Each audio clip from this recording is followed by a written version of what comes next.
Terdakwa Ferdi Sambo menolak memberikan kesaksian bagi terdakwa Putri Chandrawati dalam kasus pembunuhan Yosua Huta Barat.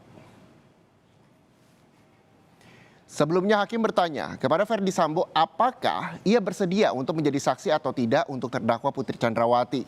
Setelah berkonsultasi dengan penasihat hukum, Ferdi Sambo menolak untuk memberikan keterangannya sebagai saksi untuk Putri Chandrawati. Sambo menyebut tidak perlu menjadi saksi untuk istrinya. Saya tidak perlu menjadi saksi untuk istri. Oke, jadi memang juga di dalam KUHP diatur bahwa saudara mempunyai hak untuk mengundurkan diri, tetapi di persidangan ini kami harus pertanyakan sikap saudara, begitu ya? Demikian. Baik. Penolakan juga disampaikan oleh Putri Chandrawati, di mana Putri juga menyebut dia menolak untuk memberikan keterangan sebagai saksi bagi terdakwa Ferdi Sambo dalam kasus pembunuhan Yosua Huta Barat. Mohon izin yang mulia, saya tidak menjadi saksi bagi suami saya. Tidak mau memberikan keterangan. Baik, terima kasih.